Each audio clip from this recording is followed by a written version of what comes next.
Good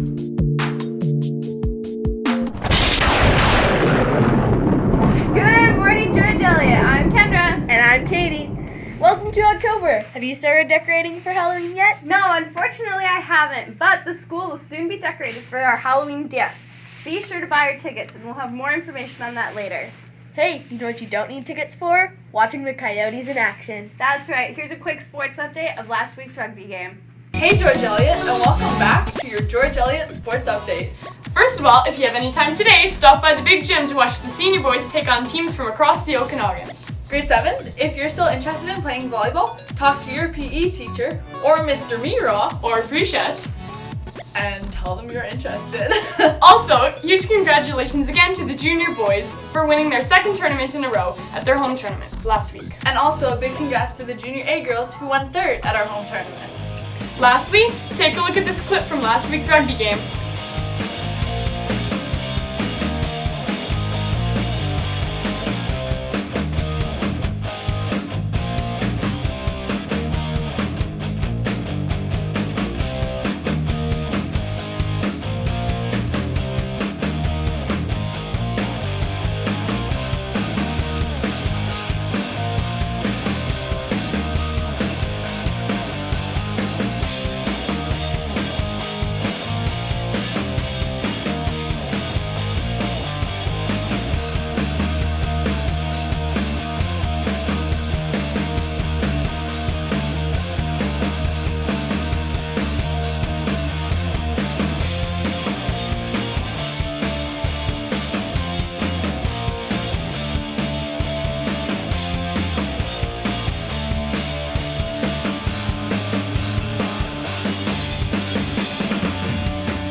Make sure you're able to get up to one of those games. You might even catch a glimpse of the George Elliott Coyote. You know he's just a guy in a suit, right? What? Anyways, did you see everyone's band-aids, bandages, and bruises yesterday? I did. It was so great to see everyone showing their support and spread awareness about mental health issues. Did you know that 1 in 5 teens suffer from mental health? I didn't. We sent out a camera crew to go see what happened yesterday. Let's take a look. The Kindness Ambassador class wanted to come up with a school community event where we could start the conversation about how we could increase kindness and empathy towards people with mental health issues in our school community. So we came up with this day. In retrospect, we would have liked to have called it Visible Injury Day, just to have people draw the comparison between issues that people deal with that we can see and issues that people can deal with that we can't see, and that both people deserve our empathy and understanding. So we wanted to make sure that the education piece was there as well. So let's have a conversation with some students and see what they have to say.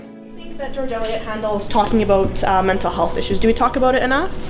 No, I don't think as much as necessary, but Fake Injury Day was definitely a start that drew conversation and awareness. Personally, I don't really think so, but maybe I would just try to support them a bit more. I think it's one of those things that you probably never talk enough about. The more we can do to bring awareness, the better. Yeah.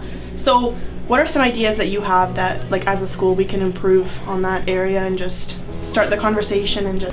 Well, I think any time that kids come up with ideas to bring it to the forefront, whether it's special days or sections of TV broadcasts or what that is, I think the more often kids are talking about it, I think the more often that's going to be beneficial. Adults talk about it all the time, but when it's coming from kids, we don't really get the message because we are kids. Younger adults often respond more favorably to other young adults talking about those sorts of things and sharing their stories. And I think the more people can be open and share their stories about what they've experienced, the more it normalizes it and keeps it out of the dark and puts it in the light. Awesome. I agree with all of that. Thank you. I don't think we talk about it enough at George Elliott. Okay. All right. And what are some ideas you have about what we could do as a grad class or as a school to improve the conversation about it? I think we could have more seminars to let people know exactly what mental health is with more solutions to fix it and how you can help people who have it cope with it. So what are some ideas that you have about ways that we can help people and understand mental illnesses and just be supportive as a school? I think that we need to stay aware and empathetic, knowing that we can't know if somebody has a mental illness, so we need to be gracious to everyone. No, maybe there could be like a day every couple of weeks, like this, pretty much everyone just comes in, I don't know.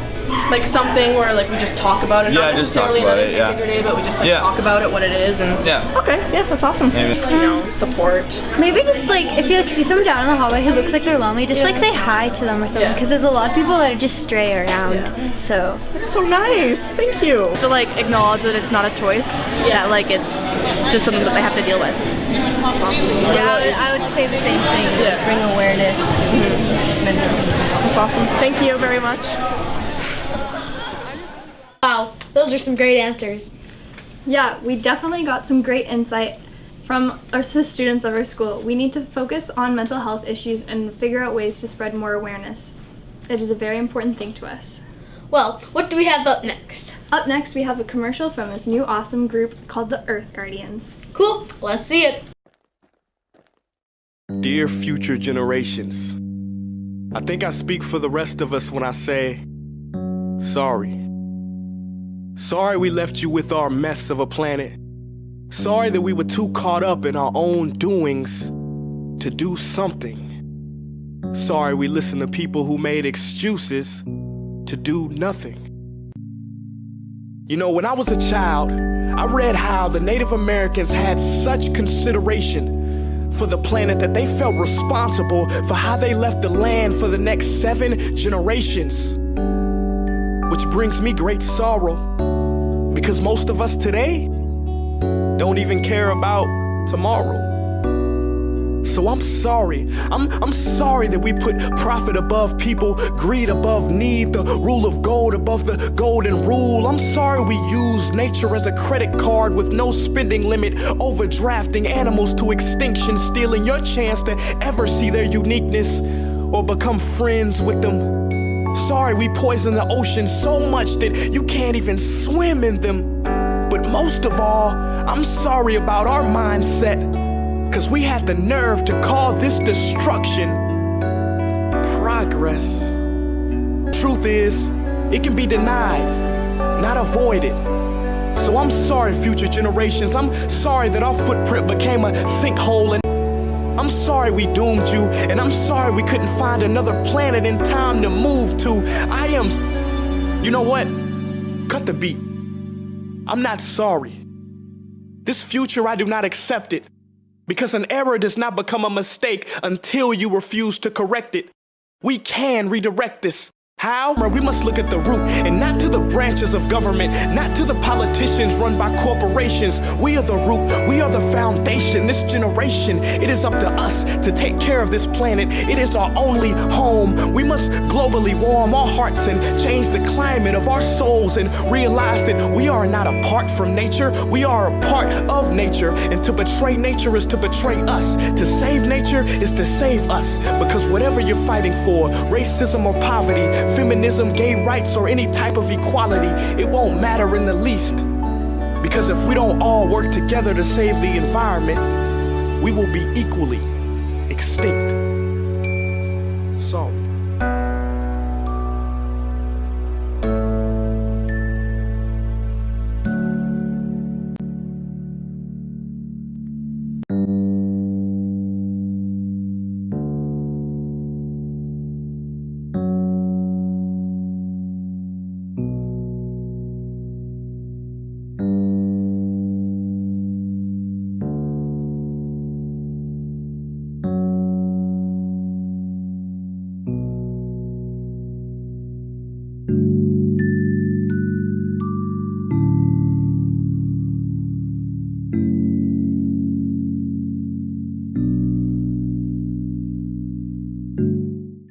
Awesome. Looks like an interesting group with an important goal.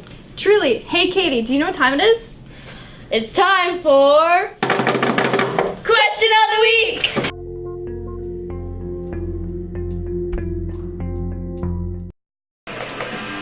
Hey George Elliott, your question of the week this week is, what is the hardest song to play in Guitar Hero 3 Legends of Rock? Text your full name and what you think the answer is to 250-215-9064. Again, that number is 250-215-9064.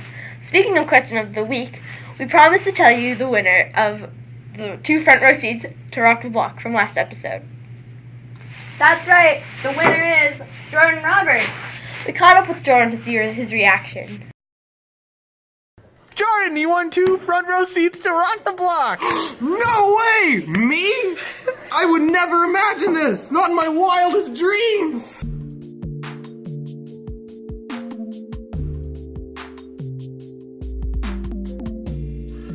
Well, that's it for this week, folks.